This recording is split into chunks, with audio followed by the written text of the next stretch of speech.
Saudara-saudari, marilah kita mendengarkan renungan dengan judul Kelahiran Yohanes Pembaptis, yang berdasarkan pada Injil Lukas bab 1 ayat 66a. Dan semua orang yang mendengarnya merenungkannya dan berkata, menjadi apakah anak ini nanti? Dalam nama Bapa dan Putra dan Roh Kudus. Amin. Saudara-saudari terkasih dalam nama Tuhan Yesus Kristus. Kemudian genaplah bagi Elisabet untuk bersalin, dan ia pun melahirkan anak laki-laki. Ketika tetangga-tetangganya serta sanak saudaranya mendengar bahwa Tuhan telah menunjukkan rahmat-Nya besar kepadanya, bersukacitalah mereka bersama-sama dengan dia. Maka datanglah mereka pada hari yang ke-8 untuk menyunatkan anak itu, dan mereka hendak menamai dia Sakaria menurut nama bapaknya. Tetapi ibunya berkata, jangan, ia harus dinamai Yohanes. Kata mereka, tidak ada di antara saudaramu yang bernama demikian. Lalu mereka memberi isyarat kepada bapaknya untuk bertanya nama apa yang hendak diberikannya kepada anak itu. Ia meminta batu tulis, lalu ia menuliskan, namanya adalah Yohanes. Dan mereka pun heran semuanya. Dan seketika itu juga terbukalah mulutnya dan terlepaslah lidahnya. Lalu ia berkata-kata memuji Allah. Maka ketakutanlah semua orang yang tinggal di sekitarnya, dan segala peristiwa itu menjadi buah tutur di seluruh pegunungan Yudea. Dan semua orang yang mendengarnya merenungkannya dan berkata, menjadi apakah anak ini nanti? Sebab tangan Tuhan menyertainya. Saudara-saudari terkasih, orang banyak dan sanak saudara dari Elisabet dan Sakaria menjadi saksi kelahiran Yohanes Pembaptis. Mereka melihat bagaimana tangan Tuhan menyertai kelahiran Yohanes Pembaptis. Sakaria yang tadinya bisu menjadi sembuh dan terbuka mulutnya.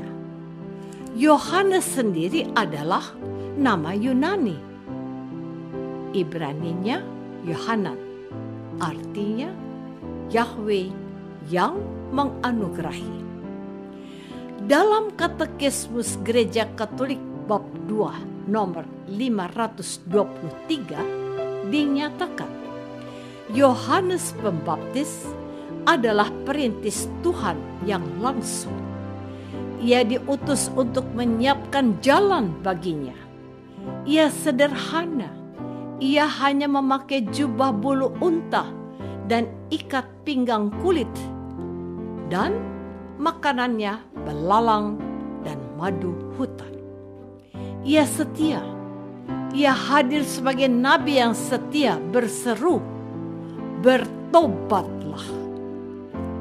Ia senantiasa menjalankan tugasnya dengan rendah hati.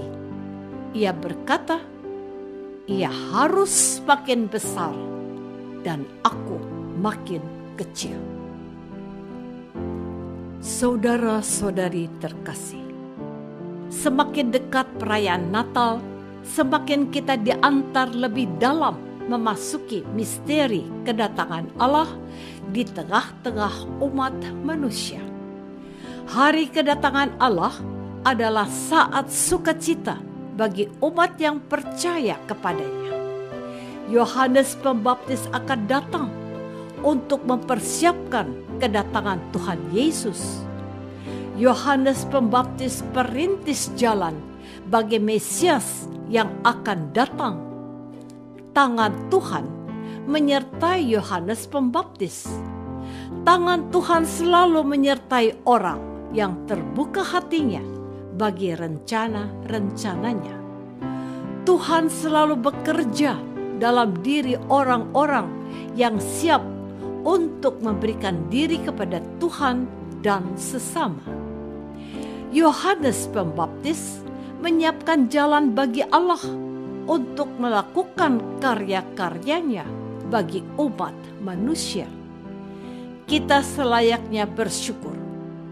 Tangan Tuhan menyertai perjalanan hidup kita sampai hari ini dan ke hari depan. Saudara-saudari terkasih, dalam Injil hari ini, Santo Lukas tiba-tiba menyatakan campur tangan Tuhan dalam hidup manusia. Putra Allah menjelma menjadi manusia, datang dan tinggal di antara manusia sampai hari ini dan sampai akhir dunia. Dengan kelahiran Yohanes Pembaptis, Allah menyatakan kebesarannya serta belas kasih-Nya kepada umat manusia melalui Yohanes Pembaptis. Hamba-Nya yang segera akan menyingkir ke padang gurun untuk mempersiapkan diri akan pewartaan bahwa sudah datang Dia yang diutus Allah sebagai penyelamat umat manusia. Bayangkanlah ibu yang mengandung, melahirkan, membesarkan, dan mendidik saudara. Bayangkan pula betapa besar dan beratnya perjuangan ibu saudara, hingga saudara bisa hidup seperti sekarang ini. Bersyukurlah dan dalam doa saudara hari ini, sebutlah nama ibu saudara. Hari ini saudara mau berdoa secara khusus untuk kedua orang tua saudara, ayah dan ibu saudara yang telah melahirkan, membesarkan, dan mendidik saudara. Semoga mereka senantiasa dalam lindungan Tuhan, dianugerahi kesejahteraan, kebahagiaan, dan sukacita di hari tuanya, dan dipanggil dengan damai. Apakah selama ini kita selalu mengucap syukur dan berterima kasih kepada Tuhan dan sesama yang telah berbuat banyak kebaikan kepada kita? Marilah kita berdoa.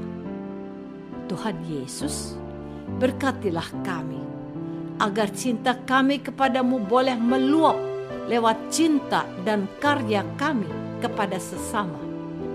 Agar kami terus-menerus dibersihkan dari sikap cinta diri dan cinta duniawi yang menghalangi kami menjadi alat di tangan-Mu.